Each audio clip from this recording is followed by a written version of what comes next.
Building a virtual event that incorporates unstructured discussion can strike fear into the heart of even the most seasoned community events planner.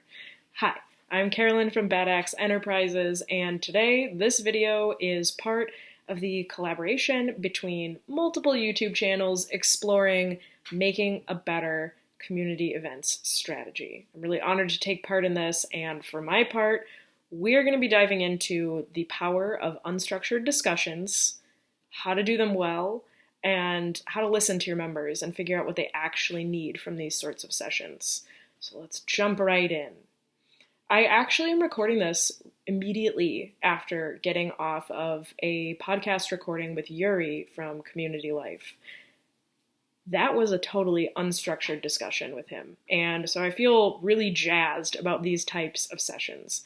And while my conversation with Yuri was just between the two of us, recorded to be posted later, it really got me thinking about what needs to happen in order to make an unstructured discussion in a virtual event for a community be really, really powerful.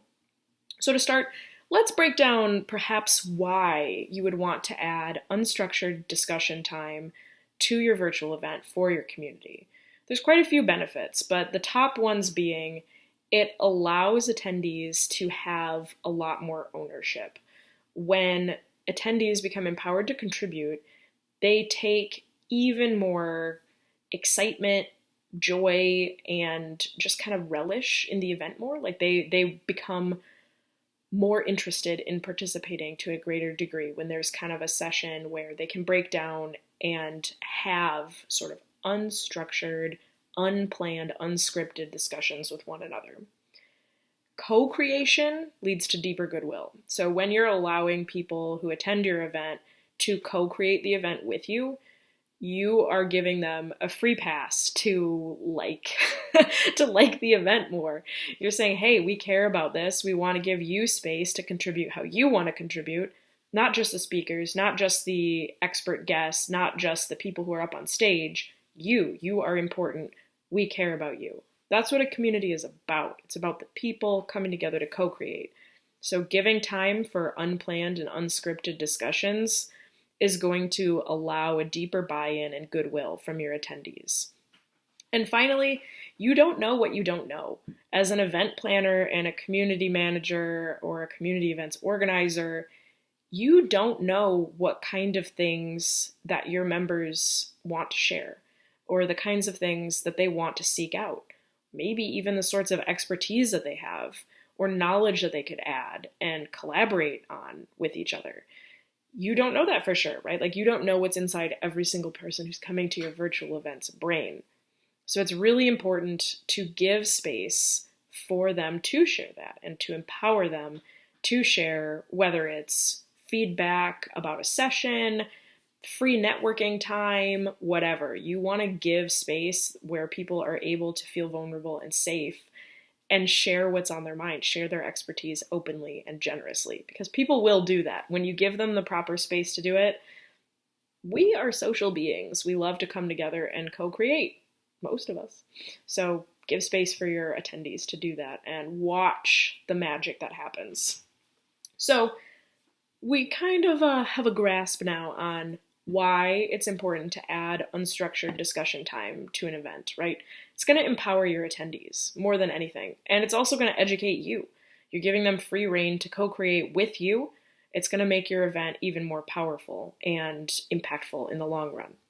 So how do you actually incorporate unstructured discussion to a live virtual community event? I'm so glad you asked. Let's talk about the most easy, like the low-hanging fruit, right? The chat in a webinar.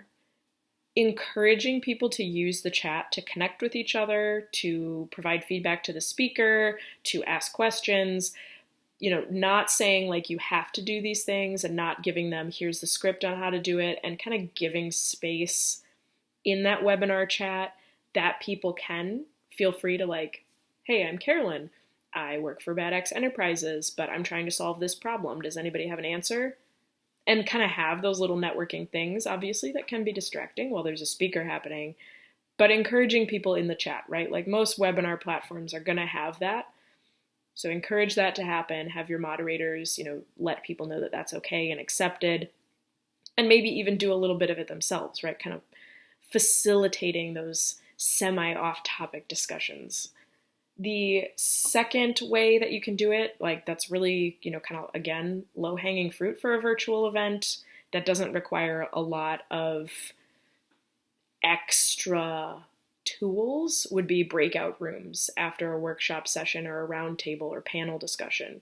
So giving people like, okay, we have 10 minutes, we'll pop you in some breakout rooms, meet the people you're with, figure it out, just go. Unstructured discussion. And then green rooms before a webinar. So if people are showing up, depending on the scale and size of the virtual event, if it's a pretty manageable size where people can be in the green room or waiting room and chat with each other while they're waiting for the event to start, that can be a really lovely space of impromptu conversations and unstructured discussion, as well as right after a live stream or a live session or a workshop, building out those things kind of either preceding or piggybacking off of parts of your agenda that already exist. And then, of course, there's just building in a room that is unstructured discussion time. Like, from these hours of our virtual event, this room is open for anyone, or this chat line, or this Slack channel, this Discord, whatever. Finding a space where you're offering it, and I really feel that vocal, like whether it's video or just audio, I feel like those allow for much more rapid and much more insightful unstructured discussions than just a chat stream. Now, I know for all virtual events, having a unstructured discussion video room that people can pop into and out of might not be possible, but it can be really powerful. I've attended some events where this has been an option, where you've got your virtual speaker sessions, workshops, roundtables, things like that, panels, whatever. But then there's also like a separate Zoom link or, Hop-in or whatever, where it's just a video room, right? Like you get in, you join, you can have your camera on or off, but like you're chatting just with people, just like, hey, network, meet, connect, talk about stuff, like the general chit chat, unstructured area. And those have been really fun. Surprise, I'm a social person. I really enjoy unstructured discussion, not being told like, hey, we're solving this problem. I like to see what other people bring up, and I like to bring stuff up and see what other people can contribute. So those spaces, to me, as an attendee, are really powerful, and I've seen some that are done really, really well. So let's talk about how to make them done really, really well. How can you make these spaces that are unplanned, unstructured, not necessarily super topically aligned, how can you make those spaces be really meaningful for your virtual event attendees? First up is have an apt facilitator.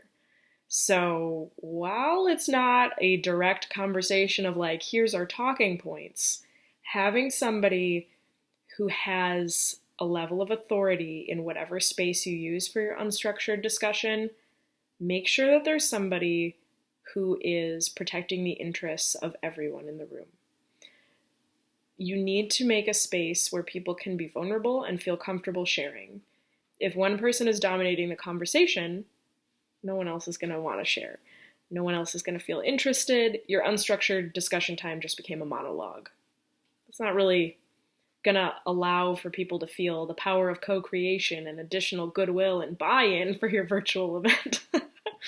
So making sure that you have a facilitator that can really skillfully make sure voices are heard, help develop and kind of bring people out of their shell, as well as be the advocate for safety, right?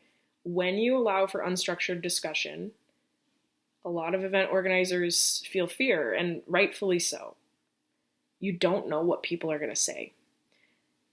And while freedom of speech is important, there are some things that can be said that can be very detrimental, harmful, hate crimes. Like, we don't want that.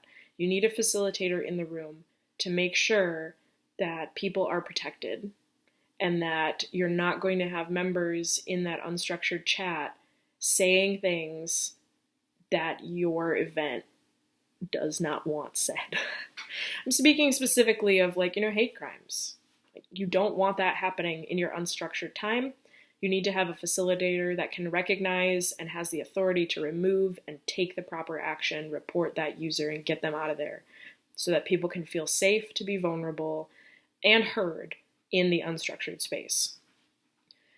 And, just in general, right? Like if the topic super goes off the rails, not like in a hate crime type way, but just goes off the rails to an area where you're like, okay, people need a little help coming back. Like this topic is now to the point where the conversation isn't going anywhere and it's kind of like fizzling out. You need somebody there who can help rein it back, whether that's a moderator, a appointed facilitator, or just, kind of your super fans, boots on the ground that you really trust from within your community to help lead things in the correct way if it needs to be.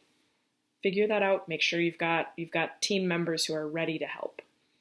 And then a process for introductions. So if you're having an unstructured discussion time that is a set time and you're going to have a set group of people, like in the example of a breakout room, if you're going to have that, make sure that there's time for people to get to know each other. It's either set, like say it's a timer, it's a process of like you say your name, your company, and your favorite ice cream, whatever. Have a process, whatever it is, whatever makes sense for your event. Make sure that there's a set way for people to introduce themselves. Again, you don't want one person dominating an unstructured conversation. So making sure that's like, okay, we got 10-second timer, see how fast you can introduce yourself. If it's a big group, or, if it's a huge group, like just type in chat, your key links, like we just want your LinkedIn and your email. Put those in the chat. Then also like making sure that with the introductions, you're providing in this unstructured time the tools and processes for people to follow up and connect easily afterwards. This is something that I have found the events that I've been a part of virtually that have done this really well, just they win my heart for this, right? I feel as an attendee the best goodwill. If there's an unstructured discussion time and there isn't an easy way to follow up afterwards, what was the point? If your attendees are making connections, or they're solving problems together, or they're just jiving, they're just having a great time, they're just really getting along, you want those relationships to continue to blossom and be nurtured, or that problem solving to keep happening even after the event is over. Make sure that whether it's in the introductions or in the follow-up, that there's a way for people to connect. And this kind of feeds into the next one. Having a note taker, whether they're like official or just happen to be lucky that one of your attendees is a good note taker, that can be really appreciated. Venya is amazing at this. You will see their video coming up later in this playlist, but CMX at the live events, there was a group, like a shared note document, which I talked about in my recap of the CMX event. And that was amazing. Deb Shell is another person who is notoriously good at note-taking. And for some of those unstructured moments, not just like a keynote or things like that, sometimes it's really, really nice to have somebody who's like, oh, Bob said this. Here's Bob's resource that they linked to or whatever. So nice. It's not required, but it can be really useful for somebody to be able to go back and have a shared document that everyone in the discussion can refer to later. Be like, oh yeah, we were talking about playlists and so shared this amazing playlist and we just loved it and we want to jam out later. There's that playlist because it's in the notes document. And then having a time limit. So giving people some structure to an unstructured discussion time will help, right? You got a parameter. If it's breakout rooms, like it's a 5-minute breakout room or 10-minute breakout room, you're like, you guys get to meet each other, chit chat, do whatever you want. Or if it's like, this is the group chat and it's only going to exist for this duration of the event, when people know when it's going to disappear, they're going to either feel encouraged to participate or, discouraged. If they're like, okay, I don't have time for that, I'm doing other stuff, which is good, right? You want people to know whether or not they can commit to jumping into an unscripted discussion. And then having an initial prompt or an icebreaker in the intro. So like earlier I said, your name, your company, and then your favorite ice cream flavor. Something that's off topic, right? Something like that isn't necessarily what the event is about. Something that people can connect to as humans, right? Because at the end of the day, we're all people. We're not just our roles. We're not just our companies. We're people that like stuff, and we want to connect with other people that like stuff. So in your virtual event, in an unstructured chat time, give people a little way to like see each other as people. And, if you have a good facilitator in your unstructured chat time, making sure that they have a little arsenal of a few things. Because if it's just crickets, right? If everybody in the room is too scared to make the first statement, if you don't have any bombastic extroverts that are willing to break the ice and jump in right away, your facilitator needs to be that person. And while it doesn't have to be like, okay, everyone, let's discuss our top 10 tips for dealing with trolls. Like, yeah, that's very structured, right? Like, that's 10, that's a specific topic, like, that's could be a great conversation, but that's not what an unstructured conversation is. Asking, what's the most interesting thing you've learned recently?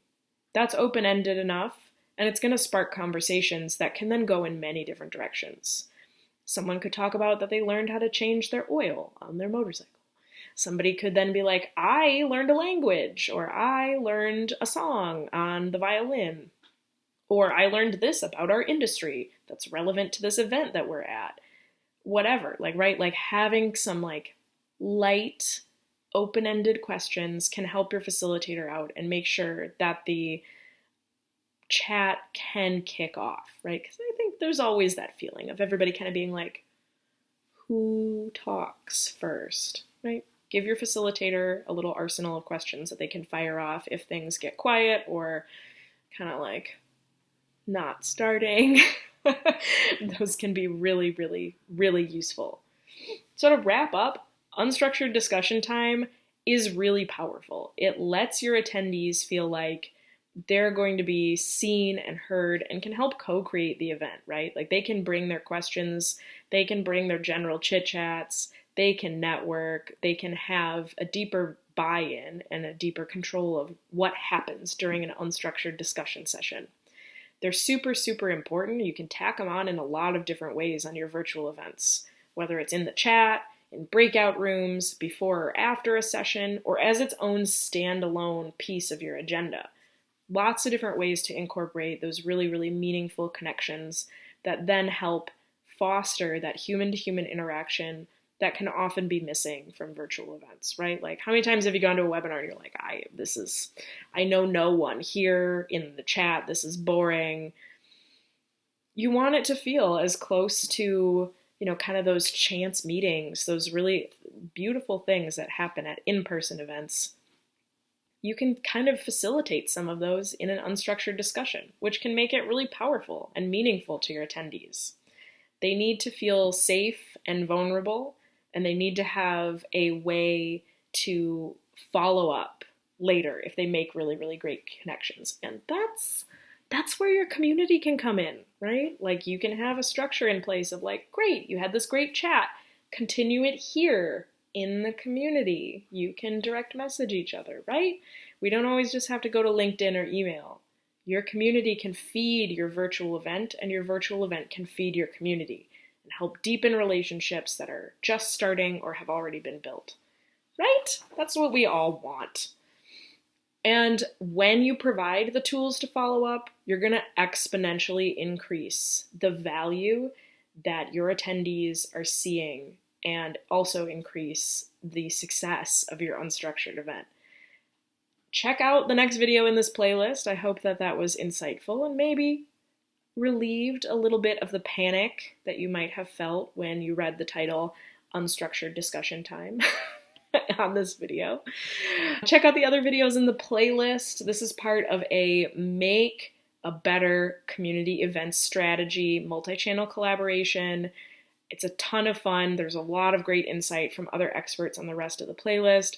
Make sure that you subscribe to all of their channels, like their videos, and until next time, stay badass.